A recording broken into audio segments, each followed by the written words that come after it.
أعوذ بالله السميع العليم من الشيطان الرجيم. بسم الله الرحمن الرحيم. سبحانك لا علم لنا إلا ما علمتنا إنك أنت العليم الحكيم.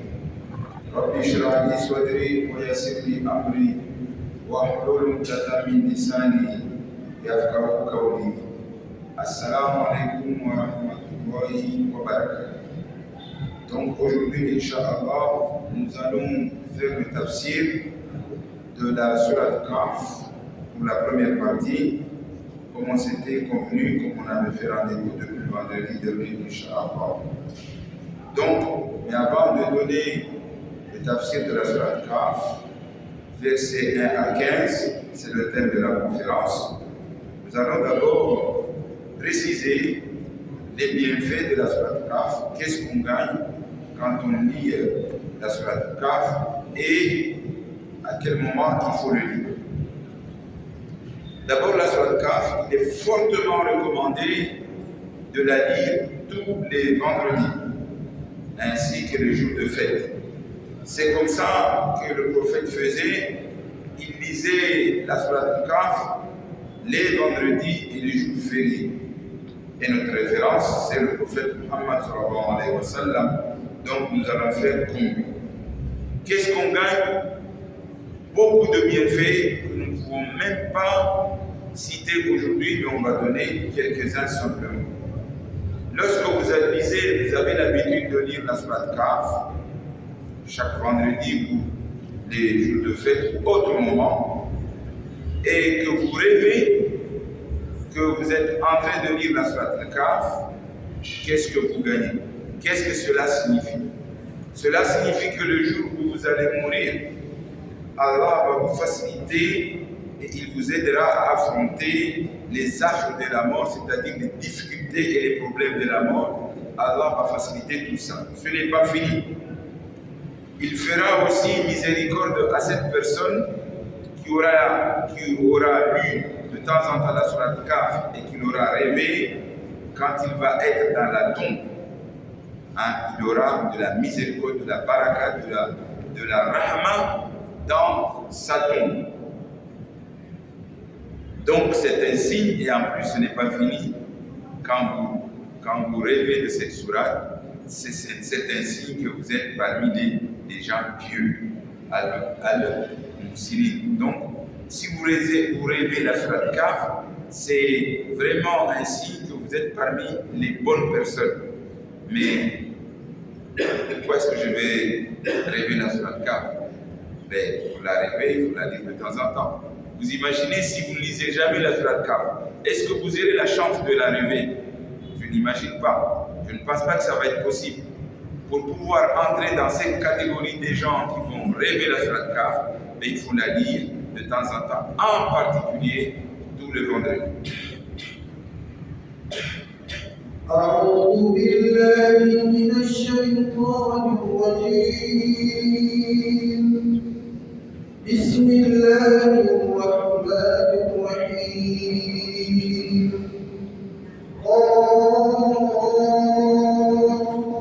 والقرآن المجيد بل عجبوا أن جاءهم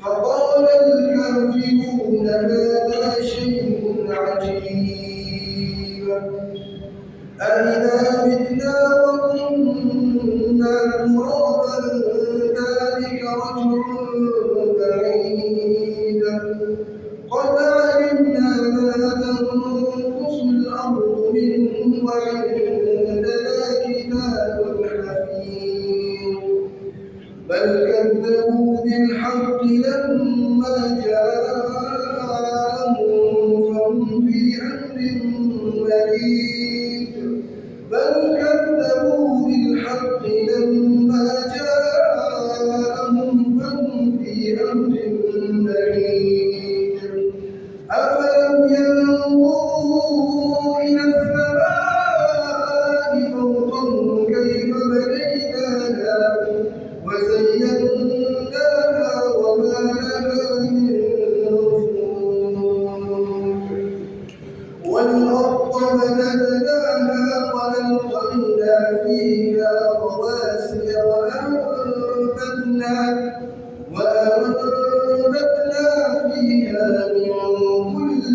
وزوج بعيد تبصرة وذكرى لكل عبد منيب ونزلنا من السماء ماء مباركا فأنبتنا به جنات وحب الحصيد والنخل باسقات لها طلع نضيد رزقا للعباد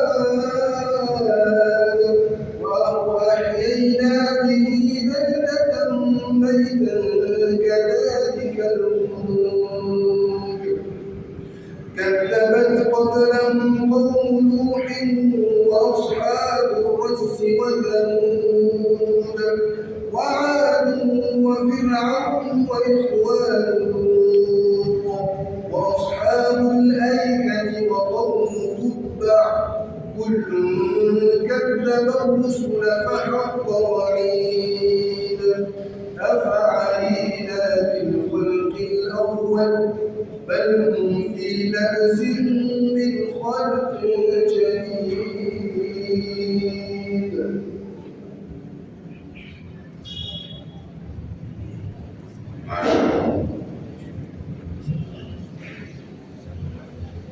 بسم الله الرحمن الرحيم قاف والقرآن المجيد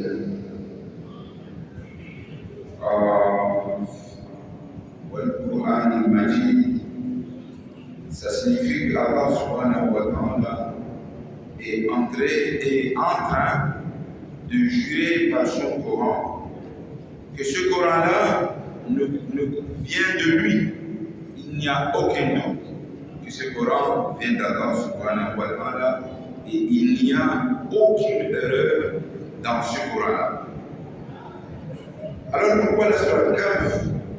La Sourate Kahf, le prophète sallallahu alayhi wa sallam la disait les jours de vendredi et les jours de fête. Et pourquoi? Parce qu'elle renferme les sujets suivants. La Sourate Kahf, elle renferme le sujet concernant le début de la création. Elle parle aussi de la résurrection, du rassemblement, du compte final.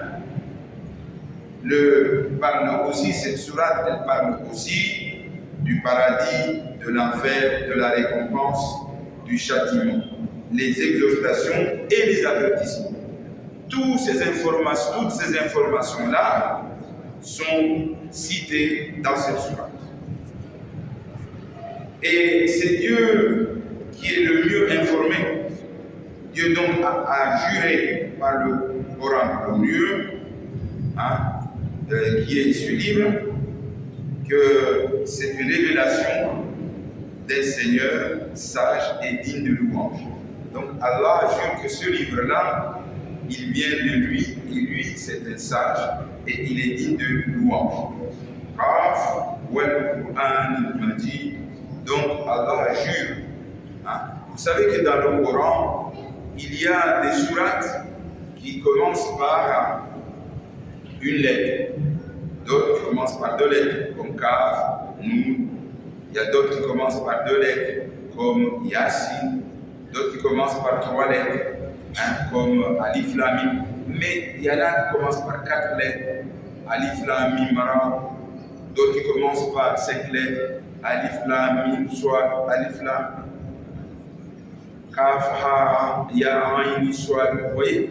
Donc, mais ces sourates-là, ils sont de combien ces lettres-là? Ils sont 14. Et l'alphabet arabe a 28 lettres. D'accord? Donc, mais toutes ces sourates qui commencent par ces lettres-là, quelle est la sagesse? À chaque fois que Allah commence la sourate par ces lettres-là, il va parler du Coran.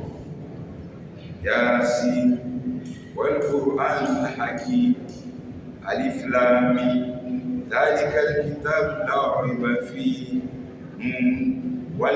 etc., etc.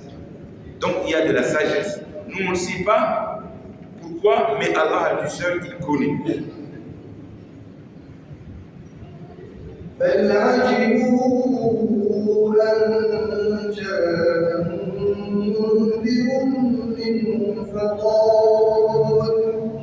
فقال الكافرون هذا شيء عجيب.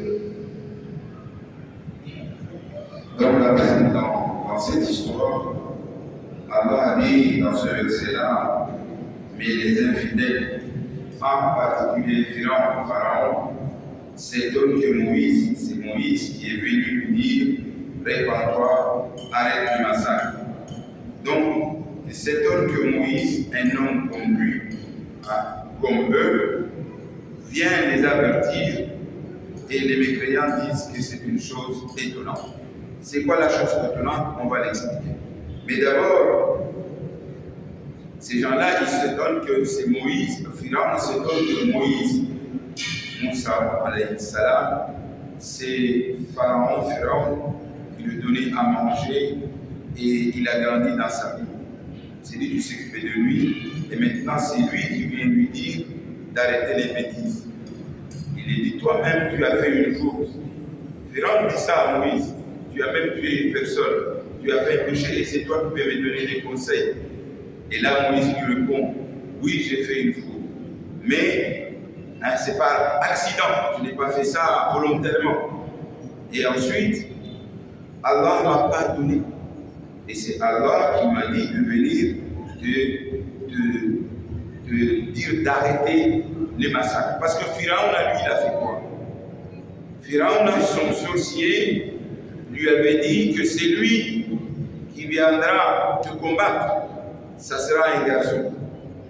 Et Pharaon, lui, il tuait tous les garçons nés. Les familles étaient contrôlées. Mais Allah a voulu lui montrer la sagesse.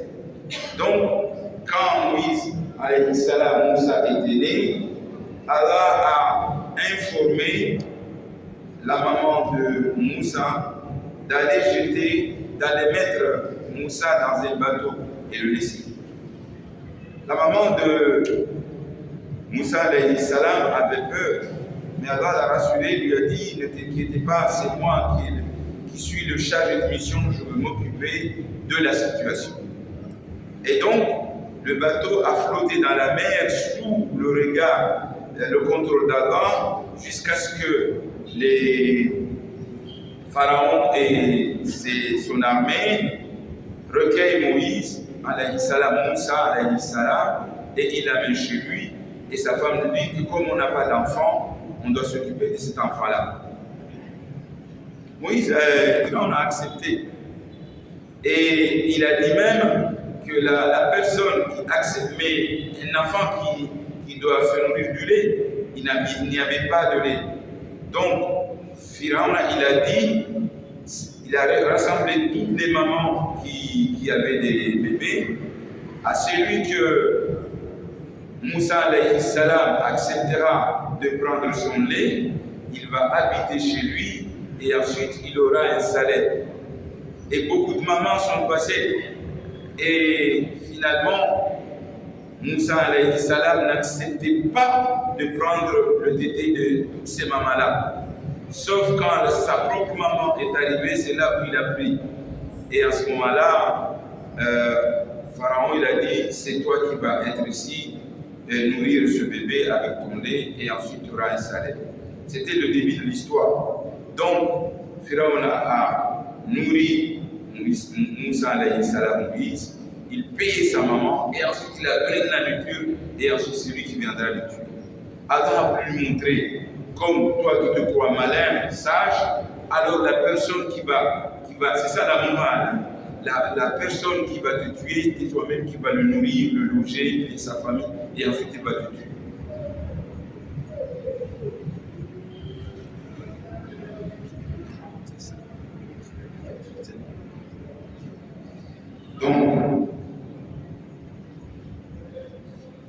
Donc la Surah Al-Kahf, comme mon frère ne t'en plus, non. Donc, Moïse répond à Pharaon que oui, j'ai fait une faute, mais je demandais pardon et Allah m'a pardonné. Et ensuite, il m'a désigné prophète, il m'a recommandé de venir te dire, t'avertir, d'arrêter le massacre, d'arrêter de tuer les gens, d'arrêter de torturer les gens. Donc, mais malgré ça, Pharaon lui dit, toi tu es un être humain comme nous, tu as grandi avec nous, et c'est maintenant toi qui viens nous donner des leçons. Hein? Ce n'est pas des anges qui viennent, mais c'est quelqu'un comme nous qui vient nous donner des leçons. Ensuite, quand on leur a informé, quand Moïse leur informe, que attention, demain, il y aura, les gens vont être ressuscités, il y aura le jugement dernier, les gens vont être jugés, ils disent quoi? Allah va ressusciter les gens qui sont morts, les autres sont éparpillés partout. Hein? Et ensuite, Allah est capable à ressusciter tous ces gens-là. Et c'est Allah qui le répond dans le regardez le verset qui suit, comment Allah le répond. Donc, ces gens-là, ils s'étonnent. Ils pensent que Allah n'est pas capable de ressusciter les morts une fois rendus en poussière. Et ils disent à Moïse que eux, ils ne croient pas à cela. Et Allah leur répond dans le verset qui suit. فإذا متنا وكنا ترابا ذلك رجع بعيد. Ils disent que quoi, on va être ressuscité une fois qu'on est rendu poussière. Alors, et ces gens-là disent à Moussa alayhi salam que vraiment toi tu ne réfléchis pas bien, tu as perdu la tête, ça ce n'est pas quelque chose de possible. Donc dans ce verset, les mécréants ne croient pas qu'ils seront ressuscités après la mort. Pharaon et son peuple ne croient pas à la résurrection. Ils disent qu'il est impossible de revenir à la vie une fois mort et réduit en poussière. Et le verset qui suit, le verset 4, Allah lui répond. قد علمنا ما تنقص الأرض منهم وعندنا كتاب حفيظ. Ça, c'est vraiment une très belle réponse. Vous dites que Allah ne peut pas ressusciter les morts, alors que c'est lui-même qui vous a créé alors que vous n'existez pas. Allah répond, il dit, nous savons avec mesure et précision ce que la terre prendra dans le corps après avoir été dispersée dans les différentes régions de la terre et de la mer. Allah est capable de rassembler les eaux et nous ressusciter, et cela est très facile pour lui, mais bien évidemment, c'est très compliqué pour nous de ne pas le faire. Et tout cela est écrit, enregistré dans un livre. Tout est contrôlé, tout est contrôlé, tout se passe avec sagesse, avec une maîtrise parfaite. Tout ce que la terre prendra, Allah lui demandera de rendre ce qu'elle a pris pour chacun d'entre nous, et ainsi les gens seront ressuscités. La terre amènera ou ramènera donc tout ce qu'elle a pris. Pas une feuille qui tombe de l'arbre sans qu'Allah ne la connaisse, et Allah note tout ce qui est, tout ce, note tout et enregistre tout. Je vais vous expliquer en détail. Ça veut dire que si une personne est morte, par exemple, une partie de la terre a pris la main, une autre partie de la terre a pris le pied de l'autre côté, une autre a pris les jambes, ou alors une personne est morte dans la mer ou en avion dans l'air, les membres sont dispersés partout, un peu partout. Allah est capable, et il le fera d'ailleurs. C'est pas qu'il n'est pas capable, il est capable. C'est ça qu'il va faire. Il va rassembler, il va dire, oh toi la terre, qui a pris la main de cette personne, qui a pris la tête de cette personne, qui a pris l'œil de cette personne, ramène tout ça.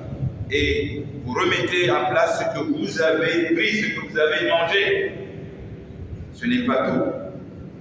Le verset dit Kitabun Hafiz. Tout ce qui se passe, c'est enregistré, noté et listé. Au moment où la terre prend le bras, les membres d'une personne, au moment même qu'il est en train de ronger la personne, quand il est mort, c'est déjà noté. Kitabun Hafiz. Tout ce que la terre prendra, c'est noté.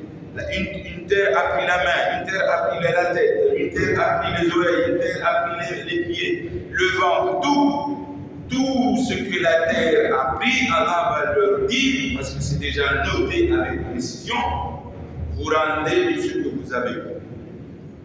Et ça, c'est très facile pour Allah. Et Allah sait tout ce. Il n'y a pas une feuille qui tombe de l'arbre pour ça que Allah ne soit au courant. Vous ne savez même pas combien de feuilles de votre arbre, de votre manguier, dans votre jardin, vous ne savez même pas combien de feuilles. Mais Allah, il connaît le nombre de feuilles qui tombent chaque jour de votre manguier dans votre cou. Et il connaît en plus combien de feuilles restent sur cet arbre-là. Pas seulement dans votre cou, pas seulement à Manjega, pas seulement à Madagascar. Dans le monde entier, pas seulement dans le monde entier sur la terre, même dans les algues, dans la mer, Allah connaît tous ces nombres-là. Et vous êtes en train de vous étonner qu'Allah ne peut pas nous susciter, mais qui nous a créés avant qu'on n'existait pas. Avant qu'on n'existait pas, c'est Allah qui nous a créés alors qu'on n'était rien. Il nous a créés à partir de rien. Et maintenant, pour nous redonner la vie, ça va être un problème. Ce n'est même pas un problème pour lui. C'est bien sûr c'est un problème pour nous. Parce que ça nous dépasse. Mais pour Allah, c'est très facile. بل كذبوا بالحق لما جاءهم فهم في أمر مريض.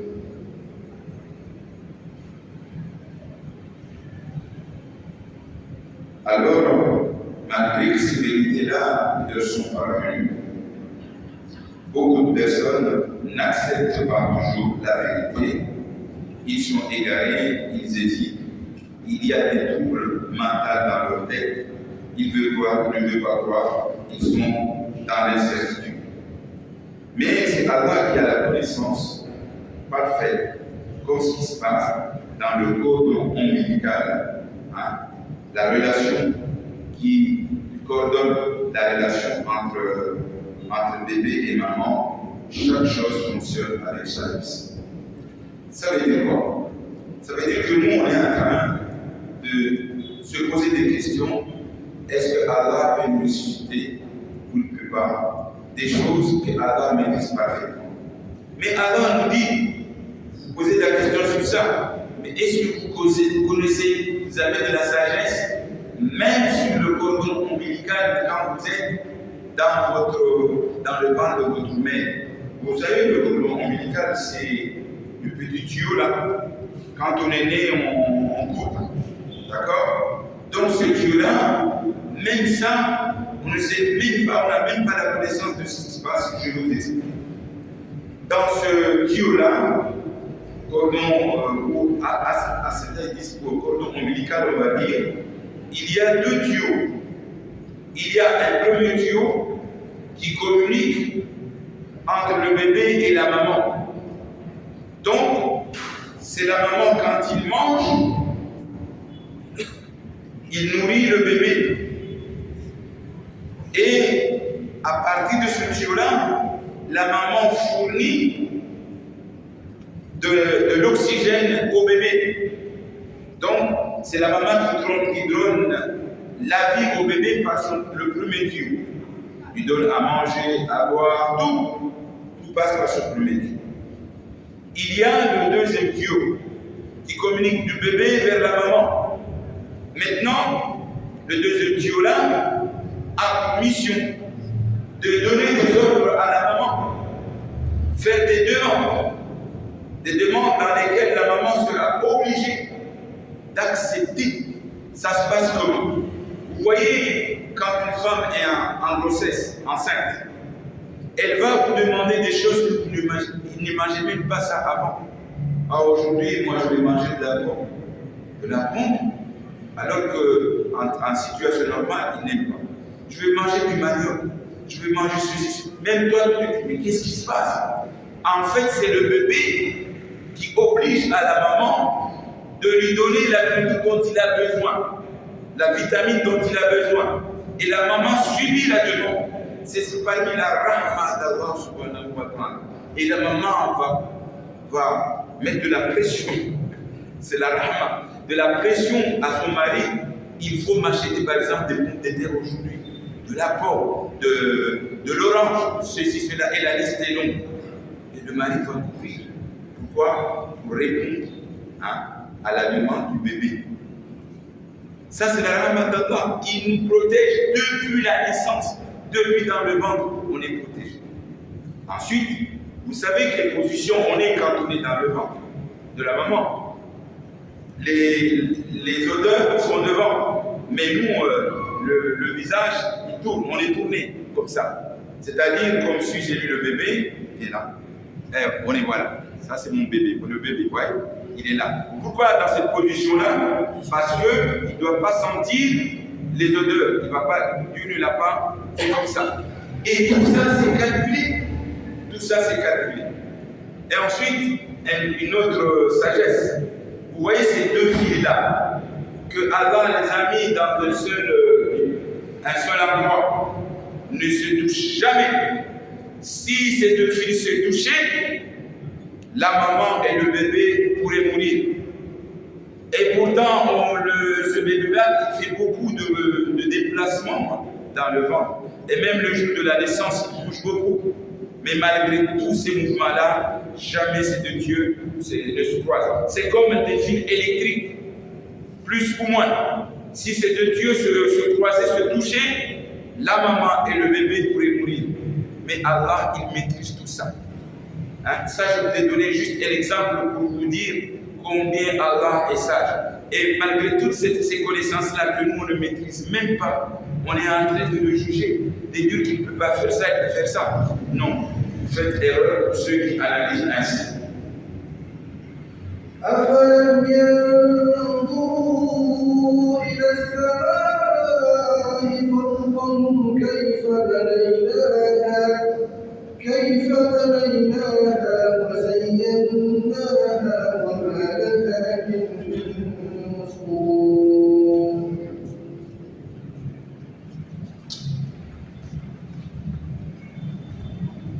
Allah nous dit, si vous avez des doutes, réfléchissez un petit peu, levez vos yeux vers le ciel et regardez comment le ciel est beau. Le ciel, Allah ne l'a pas fait noir, ni rouge, ni jaune. Il a fait le ciel bleu. Et vous savez pourquoi le ciel est bleu? On ne se pose même pas la question. Tout est coordonné.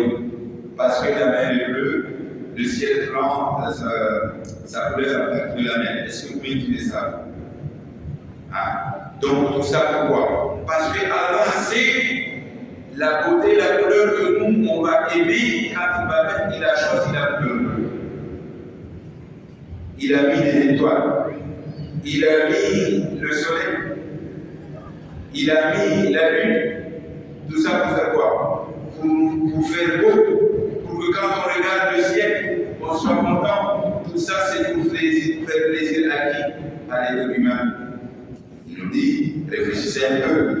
Il nous dit aussi, est-ce que dans ce ciel-là, vous voyez des poteaux qui sont depuis la terre? Regardez notre mosquée là, combien de poteaux il y a là? Trop.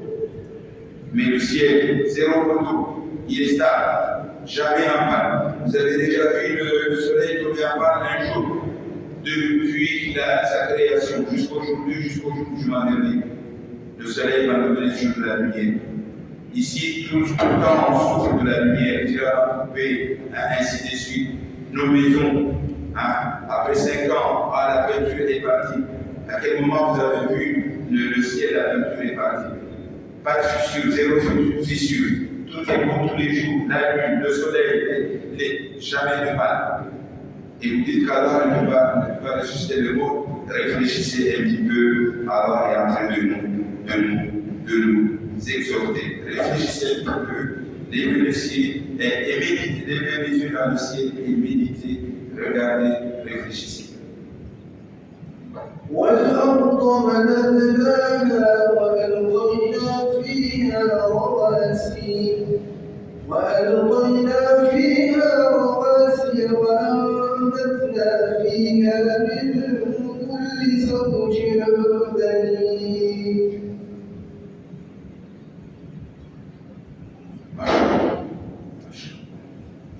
Il dit, Allah dit, maintenant que vous avez fini de regarder le ciel, regardez aussi ce qui se passe sur la terre. Regardez sur la terre, qu'est-ce qu'il y a? Il y a les fruits et légumes qui poussent, les arbres. Et ça nous fait beau. Quand on regarde le jardin, tous ces fruits variés et légumes, on est content. Tout ça pour faire beau à nos yeux quand on va regarder les arbres sont de couleur verte.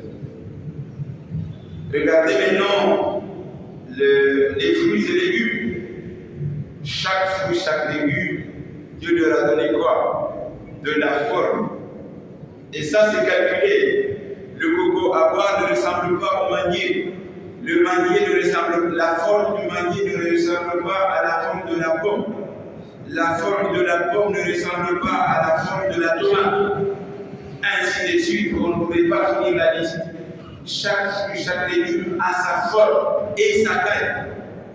Et ensuite, chaque fruit, chaque animal a sa forme, chaque poisson a sa forme, et chaque élément que je suis en train de vous citer a un goût différent.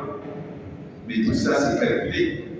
Tout ça, Allah a mis au point tout ça. Qu'est-ce qui a fait quoi? Qui peut me dire aujourd'hui qu'il sait faire la main? Qui peut me dire aujourd'hui qu'il sait fabriquer de l'eau? Personne. Mais c'est Allah qui a fait tout ça, qui nous a donné ces fruits et légumes pour que ça devienne notre risque. Et ensuite, on va manger ces fruits, nous, et nos animaux. Allah va nous donner de l'eau à nous et à nos animaux. Nous donner des fruits et légumes.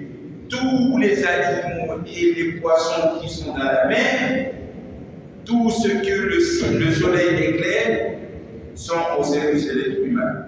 Mais l'être humain, il est trop ingrat. Il n'est pas reconnaissant. Tout ça, il ne voit pas. Il voit seulement qu'aujourd'hui, il a des problèmes à manger. C'est ça même qu'il voit. Mais il ne voit pas ce que Allah lui a donné. Il voit seulement ce qu'il n'en a pas. Mais ce qu'il en a, lui, il ne sait pas dire Alhamdulillah. Et ça dérange beaucoup Allah subhanahu wa ta'ala. Qu'on se montre ainsi. Et là, le prophète sallallahu alayhi wa sallam, un jour, a demandé aux Sahaba. Il s'est réveillé, il a fait bonjour, il leur a fait salam. Et il leur a demandé, oh mes Sahaba, comment est-ce que vous vous comportez aujourd'hui, comme on dit? Et les Sahaba ont répondu, Alhamdulillah, on est bien réveillé, on est en forme. Et ils ont dit qu'on a le iman, mais on s'est réveillé avec le iman. Omar a dit, on s'est réveillé à Allah, on s'est réveillé avec le iman. Ah bon? Le prophète leur demande, vous êtes réveillé avec le iman? Oui, ya Rasulallah, sallallahu alayhi wa sallam. Quelle est la preuve que vous avez le iman? Si vous me dites que vous avez l'iman, alors donnez-moi la preuve. Et là, Omar dit, voici la preuve de notre iman. On est content aujourd'hui qu'on s'est réveillé. On est content de ce que Allah nous a donné. Tout ce que Allah nous a donné et ce qu'il ne nous a pas donné, on est content. Alhamdulillah, ce que j'ai aujourd'hui, je suis content. Et je dis Alhamdulillah. Tout ce que Allah ne m'a pas donné, je suis content, Alhamdulillah. Et en plus, quand nous arrive un problème, on ne se plaint pas. On est très très content. On ne va pas se plaindre qu'on a ceci, qu'on n'a pas ceci, on a des problèmes ceci, non. Ce qu'Allah s'appelle Al-Qadr. Ce qu'Allah nous a destiné, on accepte, hein? On est content. Et le prophète leur a dit, répondu, Masha'Allah, c'est vrai, si vous avez ces trois choses-là, ces trois éléments, vous avez vraiment la foi. Mais la foi va au-delà de ça. Il y a encore un quatrième élément que Allah nous rappelle dans le Coran, il nous dit, Lan tanalul birra hatta tunfiqu mimma tuhibbun. Allah nous dit, vous dites que vous êtes croyants, on va tester. Si vous êtes vraiment croyants, hein, et que vous avez des belles choses, donnez à votre frère ce que vous aimez vous-même. C'est-à-dire que si vous avez à manger, si vous avez quelque chose, et que votre frère à côté, votre voisin est dans la souffrance, donne-lui et partage. Si tu es avare et que tu n'es pas capable de partager les biens que tu as avec ton frère, ton iman est fait. Tu as un petit iman. Si tu veux que ton iman augmente, alors il faut être capable de partager. Il y en a qui disent, mais moi je n'ai pas 1 million pour partager. J'attends que je trouve 1 million pour partager pour donner 50 000 francs. Ah bon? Mais quand tu as 5 000 francs, tu peux donner 7 000. Tu peux donner même 1 000 francs, même 2500. Quand tu as 5 000 francs et que tu auras donné 5 000 ou 2005, Allah va te remplacer tes 100 000. Tu auras la prochaine fois 1 million ou plus. Donc, la règle d'eau, le théorème, la formule pour devenir riche, il n'y a qu'une seule formule. Il faut donner, il faut partager. Plus tu donnes, plus Allah te récompense. Comment Allah nous récompense? Il nous récompense multiplié par 10 minimum, multiplié par 100, multiplié par 700, multiplié par 1000, multiplié par million. Ça, vous le savez dans votre vie. Vous avez tous au moins vécu ces situations-là. Quand vous donnez, Allah vous remplace. Et ça, vous le savez. Mais l'inverse aussi est possible. L'inverse aussi est possible. Quand on est avare, Allah va nous serrer, jusqu'à ce qu'on tombe plus bas. Je vais vous donner des exemples. Un jour, Maulana Ali, il avait donné une date, un homo, à quelqu'un. Il sait que le Sahaba savait avec précision que ce que Allah dit, c'est juste, il n'y a pas d'erreur. Mais c'est Shaitan qui vient manipuler. Quand on veut donner, on dit, non, il n'y aura personne qui viendra m'aider, il faut garder ça. Non, surtout pas. Qui va te donner, toi? Si tu donnes, tu vas être en panne. Mais quand vous entendez ça, vous savez c'est qui? C'est Shaitan. Donc, il faut combattre Shaitan, il faut donner. Et mon analyse, je reviens au sujet, il a donné une date à une personne. Dans la journée, une personne lui ramène 9 dates. 9. Et cette personne dit alors à Ali qu'on m'a donné 9 dates pour toi. Ali lui a dit retourne ces dates à la personne qui les a données. La personne lui dit pourquoi? Parce que ces dates ne sont pas devraient avoir au moins 10. Là il y a 9. Donc, et la personne a dit non, pardon, sur le chemin je volais une date. Mais c'est vrai, il y en avait 10. Donc on analyse ça avec précision. Quand tu donnes 100 000 francs, la récompense ne sera pas moins de 1 million. D'une manière ou d'une autre. Ça peut être du matériel, ça peut être la santé, mais la valeur que tu vas recevoir de ces choses, de l'aumône que tu as donné, c'est quoi? C'est x 10, x 100, etc. L'inverse aussi. Les conséquences d'être avare et écouter sur la liste. Il y avait un monsieur qui priait beaucoup plus que nous, faisait même les prières de la nuit. Il ne ratait pas sur cette prière. Jusqu'à ce que les gens pensent que cette personne-là, c'était Wali. Les gens le considéraient Fondi. Wali. Et quand il est mort, Allah l'a mis en Dieu. Vous savez pourquoi? Parce que cette personne avait un grand problème. Quand on lui demandait de l'aide, il agissait comme cadeau. Il leur disait, mon argent, ça c'est pour moi, il faut aller travailler, mon argent là, je ne partage pas. Quand il y avait des choses à faire à la mosquée, il dit non, il faut se dérouler. Il était avare, il ne partageait pas les biens qu'il a reçus. Et le jour où il mourait, il n'a pas pu il est mort, il n'a pas réussi à prononcer la shahada, il est mort kafir. Vous imaginez les conséquences. L'avarisme peut détruire toutes les actions que nous faisons. Aider quelqu'un ne signifie pas seulement donner de l'argent tout le temps, non. Vous pouvez participer, aider un frère d'une seule autre manière.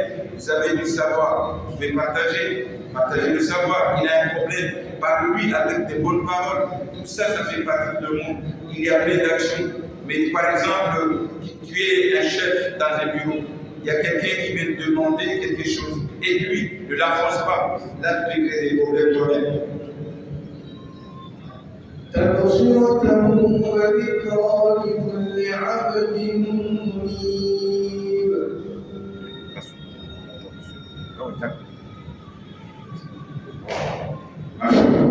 Alors, je vous ai dit tout à l'heure que Allah subhanahu wa ta'ala, il a créé plein de choses sur la terre, dans les cieux, dans la mer, et il y a des choses que nous, on ne connaît même pas, on n'a pas encore vues, mais ces choses-là existent.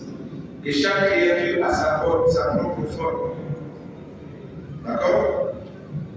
Et il a donné pour les autres créatures du goût, de la forme, de la couleur, tout ça. Et tout ça, Allah a fait.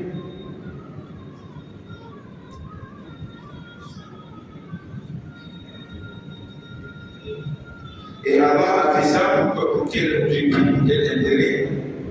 Pour le seul objectif, qu'on se souvienne de lui, qu'on se rappelle de lui et qu'on l'adore. C'est le seul objectif. qu'Allah nous a donné tout ça, toutes ces belles choses, la nature, l'argent, les enfants, la femme, tout. Il nous a donné tout pour qu'on se souvienne de lui, hein, et qu'on l'adore. C'est ça l'objectif. Et qu'on puisse réfléchir pour tous ceux qui craignent Allah subhanahu wa ta'ala. D'accord? Donc ceux qui craignent Allah, ils vont ouvrir les yeux, ils vont réfléchir et ils vont adorer Allah subhanahu wa ta'ala. Donc toutes ces choses-là, c'est pour qu'on se souvienne de lui et qu'on l'adore. D'accord? Si nous on ne se souvient pas d'Allah malgré qu'il nous a donné tout ça, hein, nous on ne rien de Allah subhanahu wa ta'ala. Parce qu'il a créé toutes ces choses-là.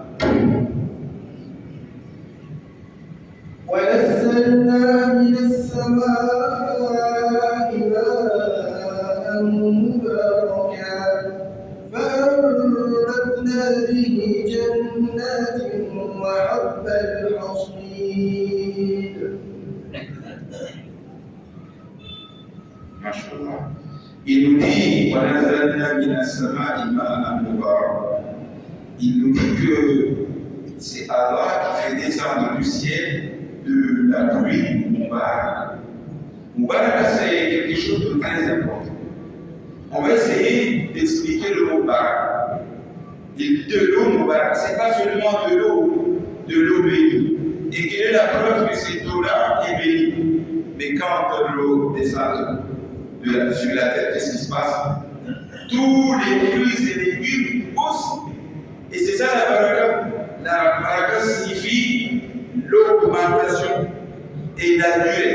Si ta voiture a de la baraka, si toi tu as de la baraka, si les choses que tu possèdes ont de la baraka, si ton argent a de la baraka, avec peu d'argent, tu peux faire beaucoup de choses.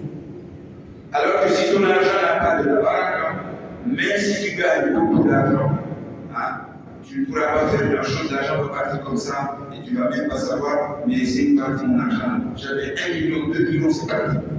Alors qu'avec 500 000, s'il y a la baraka, tu vas faire plein de choses, et tu verras que tu as vraiment tes 500 000 ont servi à quelque chose. Donc la pluie du ciel a de la baraka. Quelle baraka? Mais c'est la pluie qui fait pousser des plantes, des fruits et légumes. C'est grâce à cette pluie-là que nous, on boit de l'eau, on a de l'eau dans les rivières, on a de l'eau dans le robinet. C'est grâce à cette pluie que les poissons peuvent vivre dans la vie. La pluie fait tellement de missions que nous ne pouvons même pas imaginer. Pourquoi est-ce que vous avez les pluies au marché? Je vous explique. quand on dit que c'est Allah qui nous donne à manger et à boire. Hein? Allah dit Yutunini wa Yuski. Yutunini wa Yuski, c'est lui qui nous donne à boire et à manger. D'accord? Et quand on va dire ça aux gens, ils vont dire mais c'est moi j'ai travaillé, j'ai gagné de mon argent et je suis allé au marché, j'ai acheté des fusées. Ok. On va dire comme ça. Mais les fruits et légumes qui sont au marché là, les poissons et les viandes, tout ça, ils viennent comment là? C'est quoi l'itinéraire? Pour que les fruits et légumes viennent au marché, que toi tu achètes avec des pièces de monnaie, ton billet fait de petites feuilles qui n'a même pas de valeur, c'est juste un symbole. La tomate, les oignons, il a fallu qu'un agriculteur pose de la graine sur la terre, tomate, tout ce que vous voulez, toutes sortes de graines, mais cette graine-là ne va pas pousser. Il faut d'abord qu'une goutte de pluie descende du ciel, l'eau moubarde descend du ciel pour faire pousser ces graines-là. Et ces graines-là vont pousser et on va récolter les fruits, les légumes, on va récolter le riz, tout ça.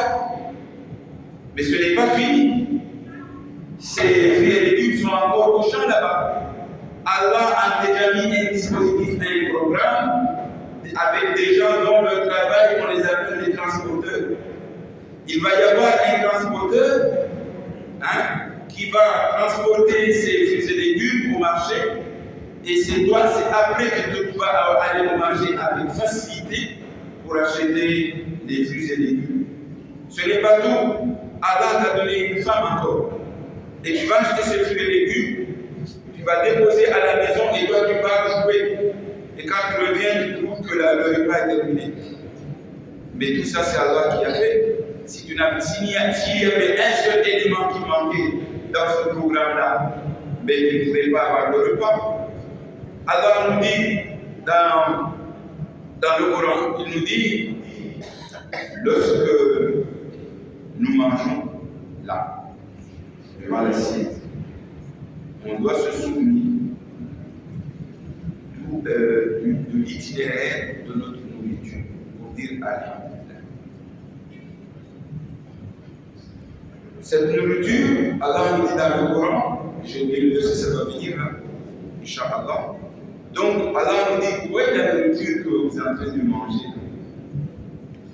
Elle vient du ciel. Elle vient du ciel, ne pense pas qu'elle vient de là. Elle vient du ciel. Comment? C'est quoi le programme?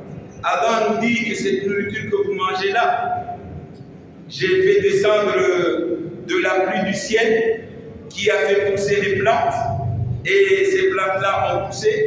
Ensuite, quelqu'un les a pris à la campagne et ensuite les a menés au marché et ensuite vous avez acheté au marché, vous avez amené cette nourriture chez vous, vous avez préparé et ensuite vous mangez. C'est ça l'itinéraire. Donc ne pensez pas que ça c'est automatique. Tout ça c'est quelque chose qu'Allah a déjà programmé. Il a déjà placé le dispositif de A à Z. Donc il nous demande juste deux choses. Qu'on se souvienne de lui. Que lorsqu'on commence à manger, on n'oublie pas de dire Bismillahirrahmanirrahim. Et quand on a fini à manger, qu'on dise Alhamdulillahi Rabbil Alamin. Cette nourriture qui était au ciel est arrivée jusqu'à moi, chez moi. Ah, Allah, tu es vraiment ça. Alhamdulillahi Rabbil Alamin. Même avec ça, c'est juste ça. Même avec ça, on n'arrive pas à le dire.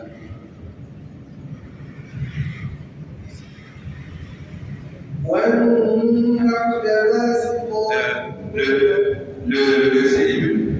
فَلْيَنْظُرِ الْإِنسَانُ إِلَى طَعَامِهِ أَنَّا صَبَبْنَا الْمَاءَ صَبًّا ثُمَّ شَقَقْنَا الْأَرْضَ شَقًّا فَأَنبَتْنَا فِيهَا حَبًّا وَعِنَبًا وَزَيْتُونًا وَنَخْلًا وَحَدَائِقَ غُلْبًا وَفَاكِهَةً وَأَبًّا مَتَاعًا لَكُمْ وَلِلْأَنْعَامِ.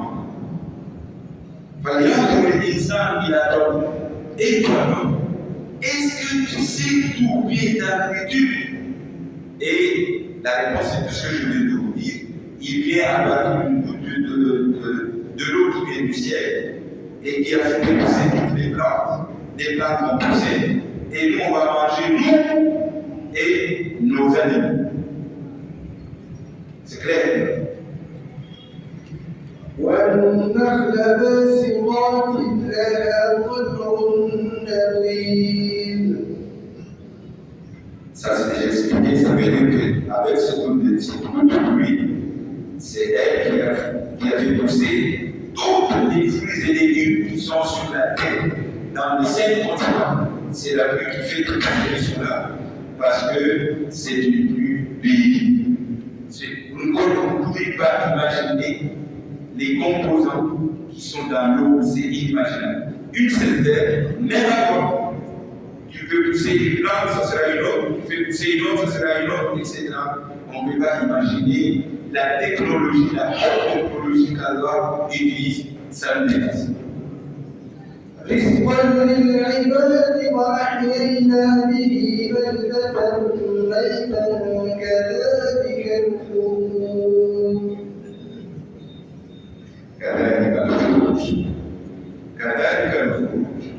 Alors on dit, vous voyez tout ce que je vous ai donné là, les fruits, les légumes, les oiseaux, c'est pour que vous puissiez avoir votre risque, c'est votre essence, c'est votre carburant.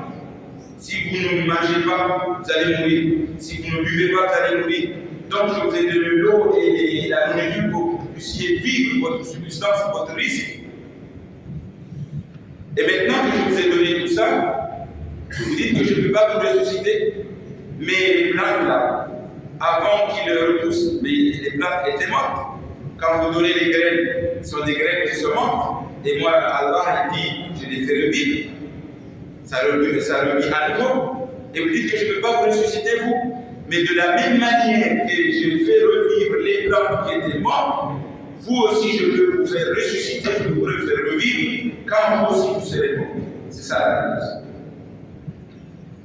كذبت قبلهم قوم نوح وأصحاب الرس وثمود وعاد وفرعون وإخوان لوط.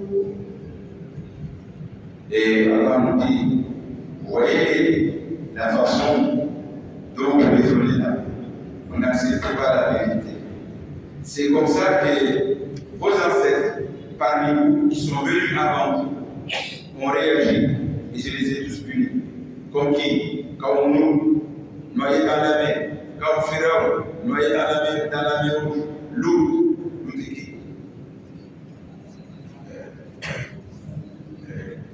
Pharaon, etc. Comme l'autre. Voilà. Tous ces gens-là, ils ont désobéi à Allah et Allah les a punis, il les a anéantis. Et vous allez vous comporter comme eux. Réfléchissez. Parce que l'armée d'Allah, personne ne maîtrise. L'armée d'Allah peut être de la grande chose à la petite chose. Vous voyez? Donc méfiez-vous. Allah par exemple, on va dire, nous, les détruits dans la mer. La mer, Allah a parlé avec sa créature, avec ses créatures, la mer. Allah et la mer a détruit le Cameroun. Ensuite, Pharaon, pareil, est anéanti dans la mer avec des grandes choses. Mais Allah aussi peut utiliser une petite armée. Comment est-ce qu'il a détruit l'armée de Namrud, qui était pourtant plus puissante que l'armée de Pharaon? Mais Allah a utilisé des moustiques. Comment est-ce qu'Allah a utilisé l'armée de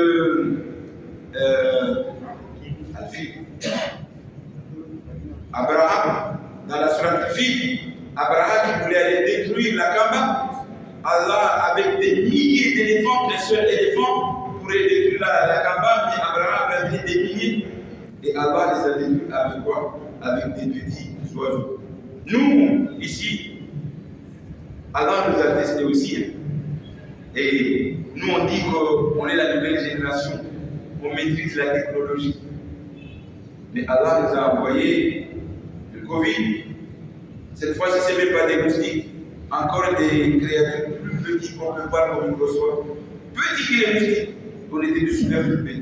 Et on dit qu'on maîtrise. On maîtrise quoi? On ne maîtrise rien.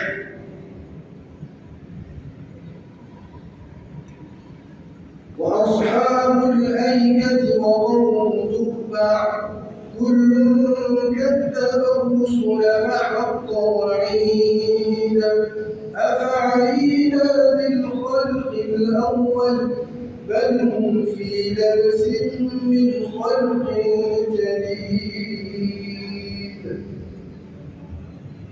Et là, je vous ai dit qu'il y a tous ces gens-là, ils traitaient des mensonges du prophète et ils disent qu'Allah ne peut pas les ressusciter. Et il nous dit, Allah pour leur répondre, vous dites que je ne peux pas vous ressusciter, mais vous étiez où avant d'être créé? Est-ce que c'est normalement Allah qui vous a créé alors que vous n'existez pas? Vous n'étiez rien, vous étiez éparpillés un peu dans la nature. Et Allah nous a créés à partir de rien. Après il dit, alors, si vous pensez que je ne peux pas vous ressusciter, vous vous trompez. Je suis capable de louer même les maisons. Vous remettre comme vous étiez avant. Ce n'est pas un problème. Quelqu'un qui a conduit la voiture est en panne. Est-ce qu'il n'est pas capable de réparer la voiture, de remplacer la pièce? Mais ça serait une chose facile pour lui. Mais Allah, c'est lui qui nous a créés avant qu'on n'existait pas. On est là. Maintenant que nos membres sont éparpillés par un peu partout, il ne peut pas le remettre le membres, on se trompe. Allah est capable de nous ressusciter, de ressusciter le monde. Et cette information-là, n'ayez aucun dans votre cœur. Sinon, vous rentrez dans l'association et il a certitude sur deux choses. Que Allah existe vraiment. Parce que si Allah n'existait pas, aucune créature dans les cieux et sur la terre et dans la terre n'existait pas. Si ces choses-là existent, c'est la preuve qu'Allah existe. Et rien n'échappe à Allah, tout est contrôlé, tout est maîtrisé. Et Allah est capable de remettre tout ce qui a disparu. Quand les gens vont mourir, toutes les personnes, des milliards de personnes, des anges, des hommes, des djinns, Allah les ressuscitera le jour du jugement des âmes. Et ça, ce n'est même pas un problème pour lui. C'est très facile. إنما أمره إذا أراد شيئا أن يقول له كن فيكون. Quand Allah veut réaliser une chose, il ne dit pas soit et la chose se réalise, c'est pas ça la traduction. C'est très facile pour lui. Et sur ce, j'en dis assalamu alaikum wa rahmatullahi wa barakatuh.